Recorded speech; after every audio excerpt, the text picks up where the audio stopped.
All righty, folks. It is Fed Day. In actuality, Matt and I are recording this 1 hour before we figure out that the Fed pauses and Jerome Powell gets in front of the microphone and says absolutely nothing to lots of different questions.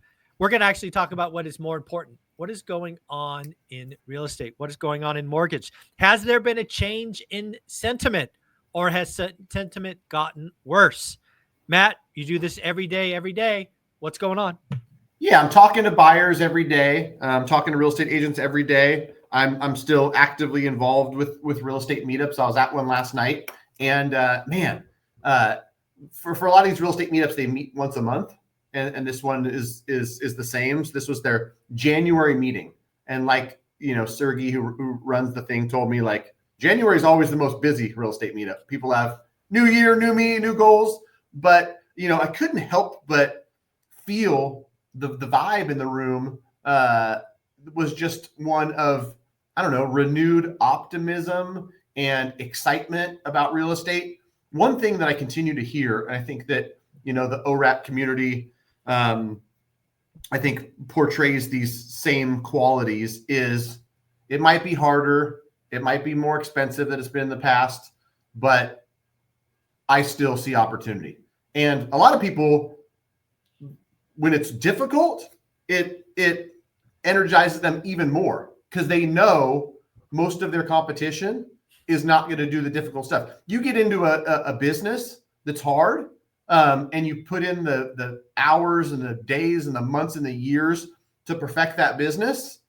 That's a great feeling because your competition won't ever get through the first 6 months to even compete with you. And so real estate's got the same vibe right now, in my opinion. There's people out there getting creative out of necessity, looking at other options and getting strategic about it because they have to be. It's not a fall in your lap, throw a dart against a map and finance it at 2.75% kind of market. But for a lot of people, that's a great thing. And everybody that wanted to ask me the question of where are rates going, I reminded them, where rates are at right now, you're in a good spot as an investor who's actually out here taking action, learning, getting better, because the ones that want to wait for mortgage rates to get lower aren't the ones out there writing offers, getting $35,000 in seller credit, structuring a 2-1 buy down. There's endless opportunities. I mean, I could talk on this all day, Mike. One thing I'll end with is it doesn't involve me, generally speaking, when somebody buys a new build, but that is just, I think that's going to continue in 2025 as well, where builders are offering the incentives that actually matter to consumers.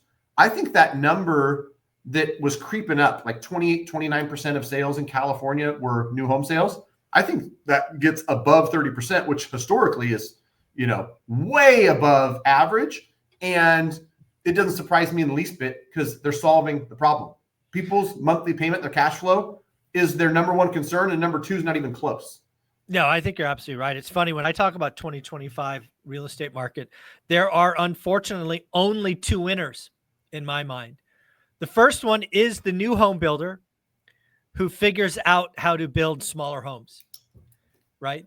If they can figure out how to build slightly smaller homes, and we're not talking crazy smaller, we're talking 100, 200, 250 square feet smaller and be profitable, they're going to win because they simply can lower the price of the new home. Then they could use their margin to do buy downs and all of that. And as you know, Olivia and I chose a new build because the builder gave us, everything we asked for, including 30-year money under 5%. So yeah, I think there's no question that if we were doing, 27% new builds, that we'll do north of 30% total. Like if you take the transactions together, I think that's a safe bet. But to your earlier point, the real winners in 2025 are going to be the ORAT community, or people that act that way. They have a buy box. They know their numbers. They write stuff that makes sense today at today's rate. They don't do stupid shit like buy the house and date the rate or whatever that is. Marry the house, date the rate. We're doing stuff that makes sense today. Doesn't matter if it's 8% cost of capital, 7% or 6%. It has to make sense today. And then if rates go your direction, congratulations. you won. If rates go the other way, doesn't matter because you have 30-year fixed rate money. It's a one-way bet. It takes work. It's never easy. Um, I'm seeing more and more people in my community find ways to do it. There's always the house hacker. There's always the, buy a fourplex. I got people doing build for rent now, out of state. There's so many ways to do this right. You just got to believe in yourself. I think the first thing with real estate in 2025 is you got to believe it's possible. You don't have to believe it's easy because it never is, but you got to believe it's possible. You got to believe there's a return on time, a return on commitment. So I'm excited for 2025.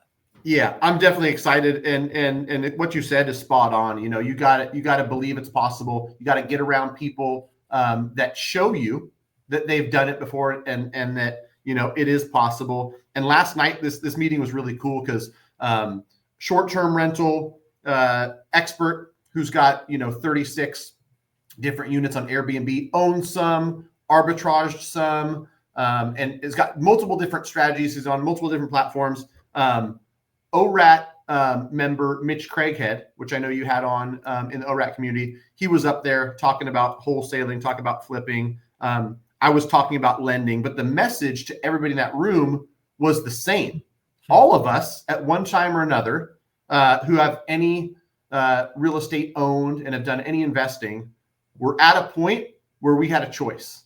Do something that was new and scary, or sit still and do nothing. And it was awesome. This guy, Michael, talked about going on one of his first appointments where, he's going to arbitrage. He's going to find a rental that's vacant and tell the owner, listen, I can pay you $4,000 a month.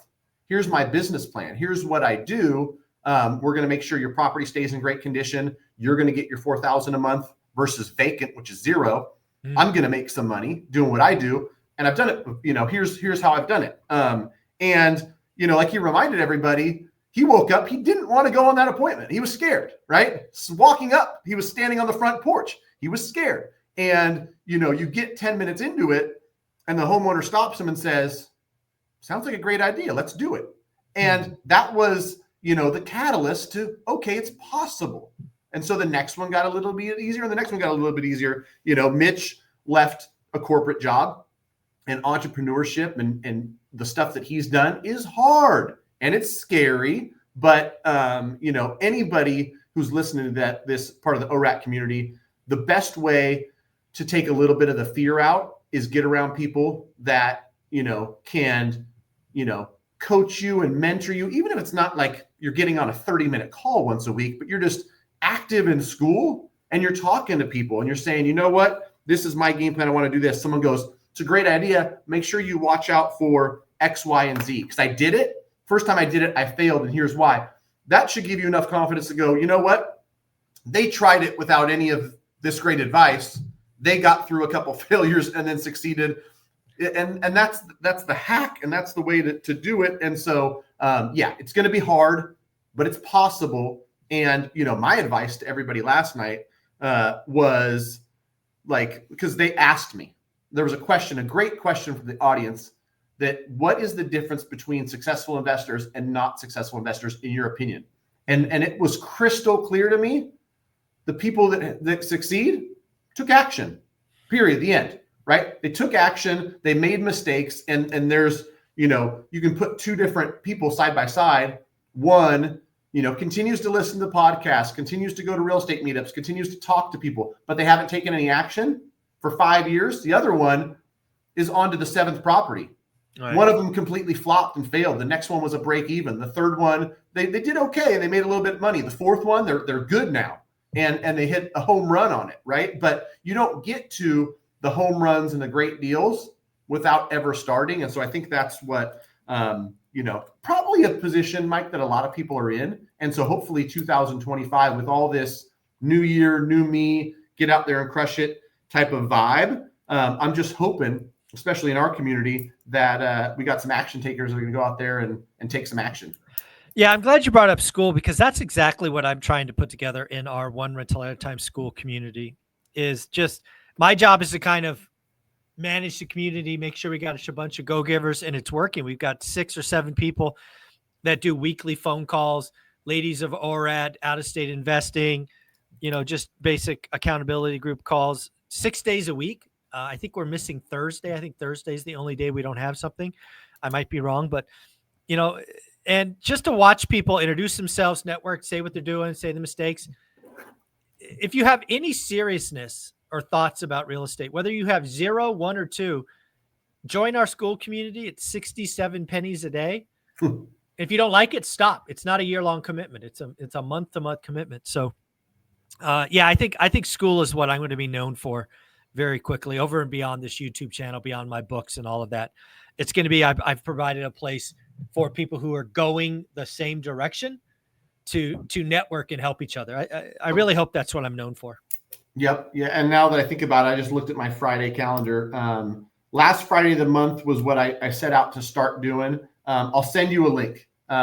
Sometime mid-morning, 30 to 45 minutes of, people that are just thinking about doing something in 2025.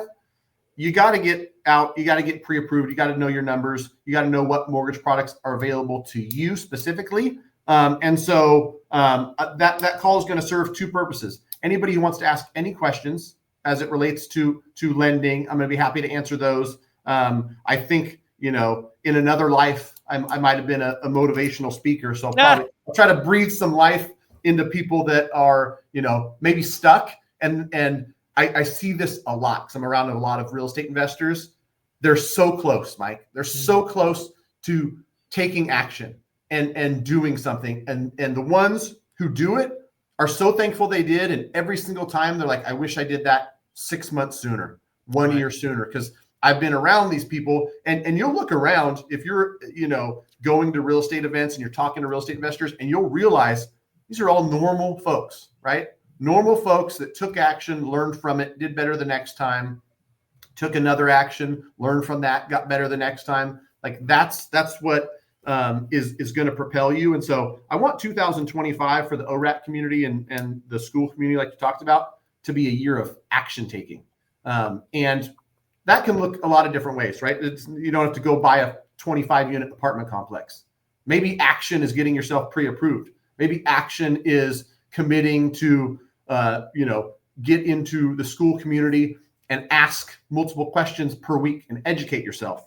And then a few months later, action is writing a couple offers, whether they're accepted or not. It's just the action. And so, I'll send you the link for this Friday, January 31st. I like it. No matter what Jerome Powell and the Fed says, no matter what rates do, there's going to be opportunity for investors. And I want the ORAT community especially to get out there and chase some of this opportunity. Folks, go to greatmortgagebroker.com. Reach out to Matt. He is the man. He can help you in 48 states. And folks, greatmortgagebroker.com. And again, Friday, he will do a live stream inside school. Thanks, buddy. Yep. Thanks, Mike.